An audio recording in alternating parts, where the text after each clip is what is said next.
el costo de vida está aumentando dramáticamente y el representante Ramón Torres propone eliminar el IVA en alimentos preparados temporariamente como una medida de contingencia y de alivio al bolsillo de la gente. ¿Será esto posible? ¿Se ha implementado antes? Todo esto lo discutimos hoy en el Cuadre.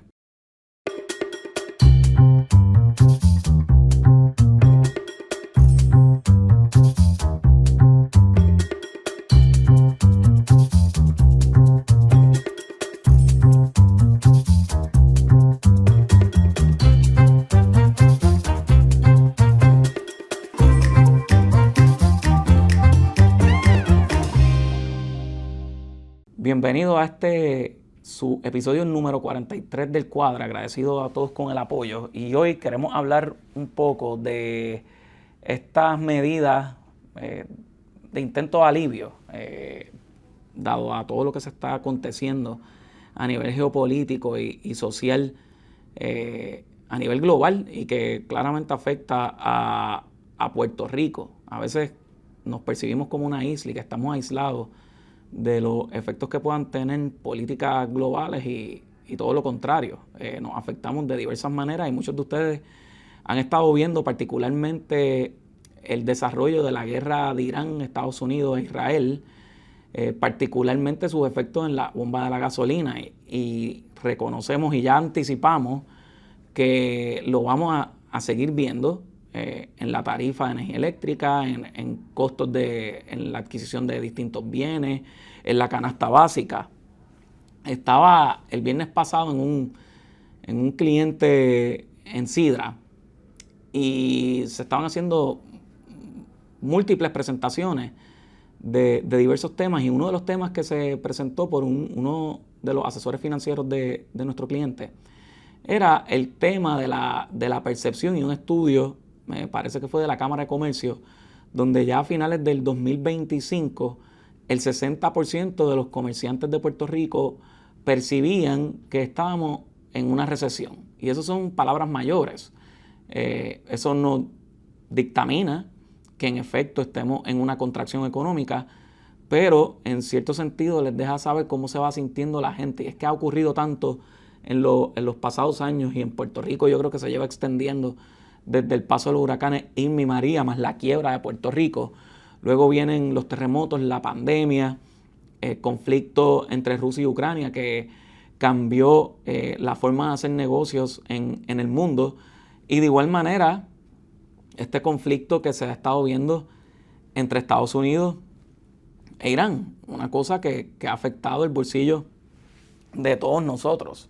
Yo creo que la mayoría de las personas que están viendo este episodio, incluyéndome, nos sentimos en algunas instancias un poco ahorcados por este aumento vertiginoso en el costo de vivir. Se ha vuelto cada vez más y más caro y no necesariamente nuestras compensaciones pues van aumentando en el mismo ritmo que aumentan esos costos. De igual manera, sectores más vulnerables aún, cuyos costos médicos han aumentado dramáticamente. Los costos de los productos de farmacia, los medicamentos, como los planes médicos pues también se han visto afectados. Entonces, cerrando la pluma de diversas maneras a sus matrículas. Ha sido, ¿verdad?, un periodo bien complicado y si ven esto décadas después, pues sí, se ha vivido un proceso geopolítico y económico bien particular posterior al COVID-19. Incluso viendo Estados Unidos, cosa que era atípica, unos niveles de inflación significativos, casi llegando a doble dígito por unos años. Y esto tiene un efecto como de avalancha y bolita de nieve que se va de alguna manera agrandando. Ante esto han salido múltiples propuestas. Yo tengo que decir que lo que verdaderamente corrige esto en Puerto Rico es de alguna manera poder facilitar la vida y los negocios en Puerto Rico, pues no obligar a los padres a tener que matricular a sus hijos en colegios privados, el poder tener un acceso a los servicios de salud más adecuados, que el costo del acceso a las utilidades, tanto el agua como luz, pues sean más económicos para que esos insumos en los comerciantes pues sea más económico todavía y, en fin, poder mejorar la calidad de vida de los ciudadanos en Puerto Rico. Incluso en algunas instancias pues poder reducir esa carga contributiva a cambio de una reducción también en el gasto público. Pero esas son medidas que requieren de alguna manera reformas puras y duras que serían criticadas por muchos de ustedes que están sintonizando este episodio y también matizadas por las líneas editoriales que los medios de comunicación de Puerto Rico pues le darían. Así que en cierto sentido, en el mundo político actual es bien complicado poder establecer medidas que puedan prepararnos mejor para estos eventos particularmente inflacionarios. Y también reconocer que Puerto Rico como importador de muchos bienes y servicios de los Estados Unidos, pues nos vamos a ver afectados por las políticas monetarias. Estamos así de que aumente nuevamente la tasa de interés a nivel federal, cosa que nos va a afectar aquí en Puerto Rico, y una estrategia que establece la Reserva Federal para, de alguna manera u otra, desacelerar esa potencial inflación que podríamos estar viendo en los Estados Unidos y por consiguiente en la isla. He visto números que más del 60% de los bienes adquiridos en Puerto Rico pues vienen de los Estados Unidos. Así que si en Estados Unidos están viendo una inflación, pues imagínense aquí. Y nos obliga también a cuestionarnos la veracidad de los cálculos de inflación que se hacen en Puerto Rico, porque a veces está por debajo de lo que dictan en Estados Unidos, cosa que parecería contraintuitiva. Así las cosas, el representante Ramón Torres presentó una propuesta creo que durante el fin de semana, eliminando el IVU en alimentos preparados. Y yo quisiera hablarles un poco del trasfondo de esto y de dónde viene este tipo de idea. A mi juicio, se diseñó y se instauró y dio paso a otras medidas con los alimentos preparados, particularmente en el 2017, y si mi memoria no falla, como anticipo o aliciente de lo que fue el paso del huracán Irma. El Departamento de Hacienda, en aquel momento dirigido por Raúl Maldonado, determinó eliminar el IVU en alimentos preparados y emitió una publicación de carácter general en aquel momento, creo que fue agosto del 2017, eliminando la totalidad del IVU en alimentos preparados. Esto tuvo una acogida increíble en los puertorriqueños. Es bien particular el efecto psicológico que podía ocasionar o que podía causar yo llamo psicológico, ¿verdad? Vamos a hablarle de percepción mediática y de opinión pública que puede crear este tipo de eliminación de impuestos del IVU en alimentos preparados. Esto creó mucha discusión pública, fue muy bien acogido. Hubo unos contratiempos de implementación en aquel momento porque la implementación del IVU en alimentos preparados es un tanto compleja a nivel de política pública, porque el Departamento de Hacienda pues quería asegurarse que fueran solo los alimentos preparados que estuviesen sujetos a esta exención definidos por el código, pero por otra parte hay otros comestibles como las bebidas carbonatadas, como los postres, que son los dulces definidos en el Código de Rentas Internas, que de igual manera son vendidos por restaurantes y que el Departamento de Hacienda siempre quiso, ¿verdad?, que de alguna manera u otra también fueran incluidos en la exención, y la redacción de estas publicaciones pues tenía que ser muy técnica y precisa para evitar confusiones. Así que se implementa con el huracán Irma, luego viene el huracán María, se continúa con esta exención. Estuvo por mucho tiempo implementada esta exención. Ya luego, cuando se fue reincorporando el servicio de energía eléctrica, restableciendo el servicio de energía eléctrica en gran parte de la isla, el Departamento de Hacienda tumba esa exención temporera. Y luego de ahí pasa por el desarrollo legislativo, en vez de una eliminación permanente, una reducción del IVU en alimentos preparados. Recuerden que en Puerto Rico el IVU es de 11.5. Por regla general, eso incluye el componente estatal y municipal. En el caso de los alimentos preparados, si el comerciante cumple con ciertos requisitos de estar en cumplimiento con el Departamento de Hacienda, entre otros, esa tasa del 11.5 se baja al 7 en los alimentos preparados, bebidas carbonatadas y dulces vendidos para ser consumidos inmediatamente. Hay unas reglas que de alguna manera te definen que es para ser consumido. En la inmediatez que se te vendan con utensilios, que en el curso ordinario de la operación, pues esos artículos pues se vendan para alguna manera u otra pues poder ser consumidos en la inmediatez. Incluso han habido debates de si un refresco que uno compra en una góndola de un supermercado debe tributar el IVU en alimentos preparados, pero por otra parte pues no necesariamente está vendido para el consumo inmediato. La persona pues tiene que buscar sus utensilios y su vaso y servirse ese refresco. Pero por otra parte, en ese mismo supermercado puedes ir al deli y pedir un refresco y eso se constituye una partida que esté sujeta a la tasa reducida. Créanme que esto se puede volver bien técnico. En mi tiempo en el Departamento de Hacienda, les tengo que decir que podía ser un semidolor de cabeza el manejar este tipo de exención, pero poco a poco el departamento aprendiendo, ¿verdad?, de esas lecciones en el transcurso de varias eliminaciones del IVU en alimentos preparados que se dieron, pues fue perfeccionando esa política pública.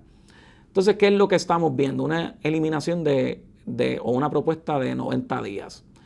¿Cuánto podría costar eso? Y le voy a pedir a la producción que presente este gráfico, que básicamente utiliza las expresiones del representante en el comunicado que se publicó, me parece que fue en el periódico Metro, donde él habla de cerca de 21 millones de dólares, 21.3 millones de dólares, a base, al parecer, de unas expresiones que hizo el secretario de Hacienda. Esto constituiría la eliminación del 7% del IVU en alimentos preparados. Recordemos que ya esto tiene una eliminación de esa sobretasa de 4.5. Y si fuéramos a extrapolar una eliminación permanente o total del IVU en alimentos preparados, pues estamos hablando de cerca de 250 millones de dólares. Así que es un tortaje bastante significativo en el proceso presupuestario de Puerto Rico y ciertamente pues te pone a pensar un poco por dónde van las políticas públicas y las realidades económicas y financieras del gobierno de Puerto Rico, un gobierno que se resiste a reducir el volumen de su gasto público. Y recordemos que la principal motivación para establecer impuestos es para subvencionar los programas de gobierno que implementa el Estado. Aquí les voy a enseñar una gráfica, tal vez resumiendo quién es el proponente, el representante Ramón Torres. Entiendo que es un miembro del Partido Popular Democrático. Su medida es una suspensión temporal del IVU de 7% en alimentos preparados. Propone que sean por 90 días y un costo, según él, de cerca de 63 millones de dólares. Ahora bien, el Departamento de Hacienda emite un informe de gasto tributario, donde el penúltimo que emitió definió este gasto tributario, incluso tiene un índice de gastos tributarios. Para los que les gustan estos temas y quieren acudir al Departamento de Hacienda, a ese informe me refiero, la línea TEB 430, antes de que planteen un fake news o algo así. Literalmente estoy utilizando sus fuentes. Yo utilizo las fuentes oficiales del mismo gobierno de Puerto Rico y las plasmo aquí para que de alguna manera u otra pues sirvan para enriquecer la discusión pública. Y en este caso se ve que esa eliminación permanente de 4.5% plantea un gasto tributario de cerca de 155 millones de dólares. Si uno eleva ese gasto, mira la totalidad, si lo que estoy eximiendo es 155 millones, pues ¿cuánto estoy cobrando? Pues yo estimo que utilizando ese penúltimo reporte de gasto tributario, porque el último no publicó las cifras del IVU en alimentos preparados, estamos hablando de una base de ventas de alimentos preparados cerca de 3.5 billones de dólares. Y eso al 7% estamos hablando de 250 millones. Y si elevamos eso a 3 meses, pues sí, no es descabellado pensar que el número que dio el representante Ramón Torres, pues no suena descabellado a razón de 21 millones de dólares por mes. Literalmente esto hubiese sido el cálculo que yo estando en Hacienda hubiese escuchado esa propuesta, hubiese hecho mi calculito de servilleta para entender más o menos de cuánto dinero estamos hablando antes de pedirle a la Oficina de Asuntos Económicos que corriera su cálculo más científico. Y si así, si me traían un número muy distante, pues yo me hubiese cuestionado la validez de ese cálculo. Ya viendo la propuesta, ya viendo que no es irrazonable el cálculo de costo que se presentó en el comunicado de prensa con la información que es pública al momento. Tal vez Hacienda tenga otra cifra mucho más científica y tal vez yo he perdido esa capacidad de poder calcular como alguna vez solía hacer en la agencia. Quiero discutir en el próximo segmento qué cosas debe velar el gobierno de Puerto Rico, cuáles son los pros y los contras de este tipo de medidas. Así que les voy a pedir que se pongan cómodos, busquen sus refrigerios, que vamos a discutir los números y esta propuesta un poco más a fondo y ver la razonabilidad de una potencial implementación en los próximos meses. Así que venimos a una pausa y regresamos en breve.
Bienvenido al Cuadre, a este su segundo segmento. Estábamos hablando un poco de la historia de la eliminación del IVU y el trastoque de tasas que hubo, particularmente en el cuatrienio del gobernador Ricardo Rosselló, donde se redujo el IVU del 11.5 al 7 en los alimentos preparados, vendidos para el consumo casi inmediato.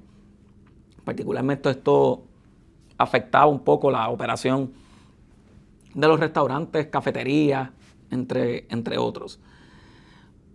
Discutíamos esta propuesta del representante Ramón Torres de la eliminación temporal del IVU en alimentos preparados y él aludió que el Departamento de Hacienda tenía recaudos de 590 millones por encima de la proyección, número que publicó el Departamento de Hacienda y que le felicito a su secretario por emitir creo que es su primer comunicado de prensa desde que lleva en el Departamento de Hacienda explicando un poco el desarrollo de los recaudos en Puerto Rico y explicando un poco por qué están por debajo del año anterior y por qué están por encima de la proyección establecida por la Junta de Supervisión Fiscal. Un asunto que yo creo que abona muchísimo a tener un poco de certeza de qué es lo que está ocurriendo en Puerto Rico. Ese es de los comunicados de gobierno más importantes. ¿Verdad? Y qué pena que con el tiempo pues se ha ido limitando la frecuencia con la que se emiten estos comunicados, pero me alegra muchísimo que ya el secretario de Hacienda pues haya reincorporado esto en parte de sus estrategias para comunicar. Así que hablando de estos 590 millones, pues recaudar más no es lo mismo que tener dinero disponible. Y esto los legisladores lo hacen con mucha frecuencia. También los legisladores tienen la capacidad de proponer gastarse 7 veces el mismo peso. Eso lo van a ver con mucha frecuencia. De hecho, por eso quebramos. Por esta capacidad de poder utilizar o intentar utilizar el mismo peso 7 y 8 veces. Recuerdo cuando yo renuncié al Departamento de Hacienda, esa última sesión legislativa del 2024, yo veía con ojos desde el sector privado de incredulidad la magnitud de propuestas con costos fiscales que se plantearon en esa última sesión legislativa. Imagínense, como que año bisiesto. Los políticos a veces tienen un comportamiento que se exacerba los años que tienen 29 de febrero. Es increíble cómo un año que tiene 29 de febrero provoca que se exacerbe ciertas conductas de tirar la casa por la ventana. ¿Qué tendrá, verdad? Esos años bisiestos. No sé si que tiene un vínculo con que da también con el año eleccionario en Puerto Rico. Yo tiendo a pensar que es más bien porque la luna se ubica de una manera distinta. Los años que tienen 29 de febrero, una cosa increíble como el ser errático se da con más frecuencia en esos años bisiestos. Habiendo dicho eso, pues del saque, tirar una propuesta, como hay 590 millones más, tíralo por ahí, no necesariamente es que esté disponible. Y el dato es que el Departamento de Hacienda comenzó el despliegue de la emisión del alivio contributivo, lo que la gobernadora le ha llamado el cheque para ti, que es la repetición de la política pública establecida por el gobernador Pierluisi, de al verse impedido de implementar una reforma, miren a ver si no hay paralelismo, pues tomó la decisión en el 2024 de emitir un cheque similar, de alguna manera tratando de replicar lo que hubiese sido la reducción en tasas contributivas propuesta en ese periodo en particular.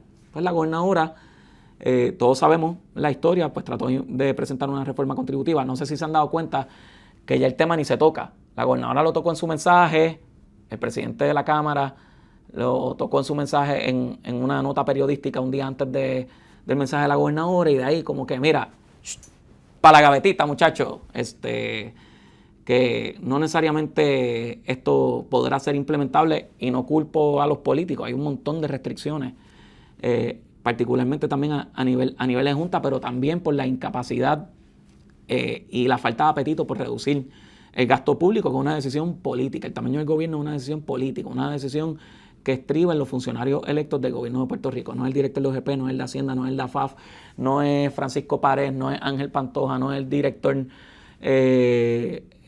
Orlando Rivera Berríos, no es una decisión de Francisco Domenech como director de AFAF, ni de Omar Marrero cuando estaba de director de la AFAF. Una decisión política de los legisladores que ustedes escogen y de gobernador o gobernadora que ustedes escogen. De hecho, es la decisión de política pública, a mi juicio, más relevante. Así que tiene que darse al más alto nivel de la democracia. Así que ya vemos cómo el saque pues usó un dinero para repartirle a la gente, que inicialmente el secretario de Hacienda certificó que eran con ahorros de años anteriores.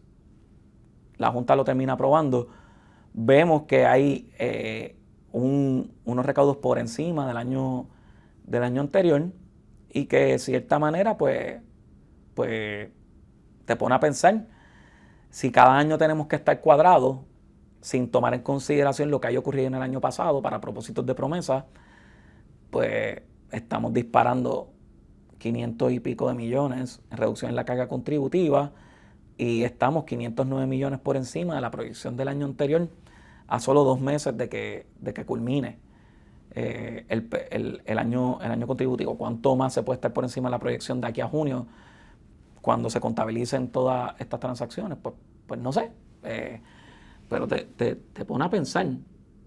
Soplaron 554 millones y todavía están hablando del de los 590 millones de sobrantes, cuando la legislatura, por deber constitucional y por deber con promesa y con el plan fiscal de gobierno, que es un apéndice de esa ley federal, pues tienen que estar cuadrados año por año.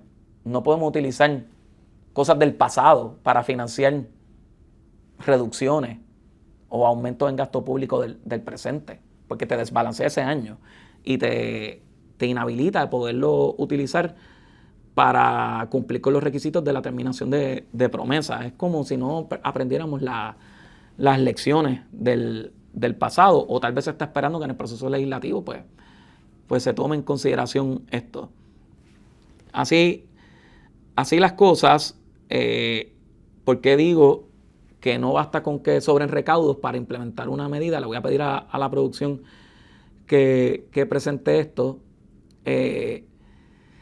Mira, hay un impacto fiscal certificado de la medida. Se habla de los 21 millones de dólares. El número no me hiere mensuales. Así que estamos hablando de 65, 60 millones de dólares de impacto. El número no parece descabellado, utilizando los mismos datos del Departamento de Hacienda, pero hay que comenzar con tener una certificación del impacto fiscal. La otra pregunta, ¿esa eliminación afecta el presupuesto certificado por la Junta? ¿Va en contradicción del plan fiscal? ¿Esa pérdida de ingresos está compensada por ingresos adicionales, por recortes en el gasto público, por otros recursos disponibles? ¿Qué es lo que se plantea a la hora de elaborar política pública? Se tira así: eliminen el IVA en alimentos preparados y pues que estamos por encima de la proyección de recaudo. ¿Realmente se puede ser así de laxo en el proceso legislativo? Yo sabemos que esta es la propuesta inicial, pero son cosas que los legisladores deben ponderar para que le den seriedad al proceso legislativo. Y si esto se plantea como un procedimiento cada vez que esté la inflación o el alza en costo de vida, ¿va a haber una fuente de ingreso que subvencione? Son cosas que se deben plantear. Así que Promesa no acaba con un año bueno. Promesa acaba con una serie de determinaciones que ayuden al gobierno de Puerto Rico a implementar las mejores prácticas presupuestarias, que yo creo que se van a dar cuando se vaya a la Junta. O va a ser imposible mientras esté la Junta. No sé si cuando se vaya a la Junta se puede implementar, porque este asuntito de no poder reducir la carga contributiva con reducción en el gasto público, a mí no me parece que es una buena política de monitoreo, una sana política de evaluar los presupuestos. Así que tiene que haber una racha de buena administración pública, casi 4 años. El balance no puede ser solo en un año. Y aquí le voy a pedir a la producción que decidí pues, de alguna manera presentar cosas a favor. Bueno, pues puedes plantear que reduce el costo inmediato de la comida para ciertas familias y trabajadores. Ojo, que los comerciantes están en su perfecto derecho de revisitar su precio de venta. Y eso lo vimos en la implementación de la reducción de la tasa contributiva en alimentos preparados, donde a las 12 horas de haber bajado la tasa, establecimientos aumentaron sus precios de venta, y usted tiene perfecto derecho para no consumir de esos sitios. Otro punto a favor, que tal vez esto puede estimular el consumo en estos establecimientos. Si hay disponibilidad de 60 a 64 millones, pues no necesariamente mata, ¿verdad? Ese presupuesto, que es una cosa inabsorbible, pero se tiene que discutir el tema y no podemos ser livianos ni llanitos, porque entonces caemos en populismo. En contra, mira, que el beneficio no se concentre en hogares de bajos ingresos, que depende que el comerciante traslade la rebaja en precio y no la absorba, como bien dije, en los precios de venta. Los ajustes en puntos de venta, esto, ¿verdad? No se puede implementar de un día para otro. Esto hay que darle un poco de tiempo a los establecimientos. El secretario de Hacienda, Ángel Pantoja, tiene mucha experiencia. Nosotros cometimos muchos errores en el pasado. Implementando estas determinaciones, poco a poco se fueron perfeccionando.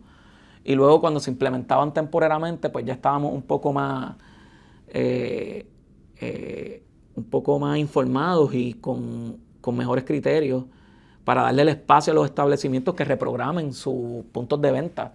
Incluso las tarjetas, las máquinas por donde uno pasa, las tarjetas de crédito y débito deben reprogramarse, y esto es un despliegue que toma un tiempo. Y obviamente que yo creo que el principal escollo que la Junta exigirá impacto formal, una fuente y consistencia con el plan fiscal. A mí me da un poquito de bochorno que yo ponga esto en contra, ¿verdad? Es que en cierto sentido pues te explica cómo funciona la política puertorriqueña. Te hacen de alguna manera perder la esperanza, donde si no existiera la Junta, estas solicitudes que son totalmente razonables, pues lo veamos como un contra porque la Junta lo va a pedir. Tengo que ponerlo ahí, pues porque creo que es importante discutir, y ojalá los puertorriqueños pues lo podamos ver como un punto positivo, ya cuando la Junta no esté, que como quiera se pidan responsabilidad financiera, aunque sea 21 millones, o sea 1 millón, o sean 3 millones, o sean 100 millones. Tampoco ser tan restrictivo e irrazonable como muchas veces la Junta lo ha sido en el pasado. Ya hay otros 42 episodios donde yo creo que el 90% de ellos, en algún momento yo destilo mi frustración con la conducta irrazonable de la Junta de Supervisión Fiscal. Así que en este episodio voy a tratar de no hacer eso. Así que como alivio de 90 días, pues tal vez se pueda. Como política permanente, evidentemente hay que decir de dónde va a salir el dinero. Y con esto, ¿qué les quiero plantear? Mira, estas medidas yo creo que son más performativas. El gobernador Pierluisi me decía algo en muchas instancias, tal vez cuando yo no veía necesariamente la magnitud económico-financiera de alguna propuesta. El gobernador me decía, mira, Paco, recuerda que el esfuerzo cuenta, el poder hacer algo por la gente, por más pequeño se vea, pues él como político entendía que se debía dar el máximo esfuerzo. Obviamente uno está viendo números, uno se concentra en números. Esa es la diferencia entre un secretario de Hacienda y un político y un gobernador. Porque ver las cosas con un poco de más amplitud, tal vez para uno podría ser inmaterial. Tal vez el gobernador pues le ve un valor añadido sobre la confianza de la gente en sus instituciones, sobre el sentido de empatía que debe mostrar un primer mandatario sobre sus constituyentes. Uno no es quien para decirle a la gente qué cosas le debe dar alegría o no. Eso cada ciudadano lo percibe, y sí, yo confieso que la alegría o el positivismo que se veía de la eliminación de este tipo de partidas, pues sí, para mí era mucho más grande que su verdadero efecto económico. Ahora bien, una cosa no desvincula de la otra. Tengo que decir, y mi recomendación a la rama ejecutiva es que de alguna manera u otra muestren un poco más de empatía con lo que es un dolor que se está viendo en muchos hogares en Puerto Rico. Oye, y a nivel del mundo, esto no es solo de Puerto Rico. Y ciertamente sería bueno ver a una rama ejecutiva que también se esté moviendo en esa dirección, para por lo menos uno sentir que hay cierto grado de empatía y de asimilación por los dolores que van sintiendo los hogares. Si es esta eliminación del IVA en alimentos preparados, no sé, yo reitero que esto es más performativo que un efecto real de cambiar dramáticamente. Y que, pues sí, hay veces que hay que ser performativo para lograr cierto grado de confianza y de positivismo en la ciudadanía, que ayude también a la actividad económica, y ver si a finales del 2026 la Cámara de Comercio publica un informe donde el 60% de sus comerciantes pues no vean que estamos sumergidos en una recesión económica. Porque más allá de la realidad, la percepción en estos casos es importantísima. Aunque no necesariamente cuadre dólar a dólar con el dinero y el movimiento que se está llevando a cabo. Hay cosas que van mucho más allá de las políticas fiscales. Si les gustó este episodio, dale like, oprime la campanita, suscríbete al canal de Dura Streaming y nos vemos en la próxima. Dura Streaming, un canal con una oferta variada de contenido hecho para ti. Transmisiones en vivo y programas digitales sobre temas de actualidad, Política, economía, bienestar financiero, salud, seguridad y más. Todo para informarte, educarte y entretenerte. Desde un solo lugar. Dura Streaming por YouTube. Únete a la familia de Dura Streaming suscribiéndote a nuestro canal de YouTube y activando la campanita.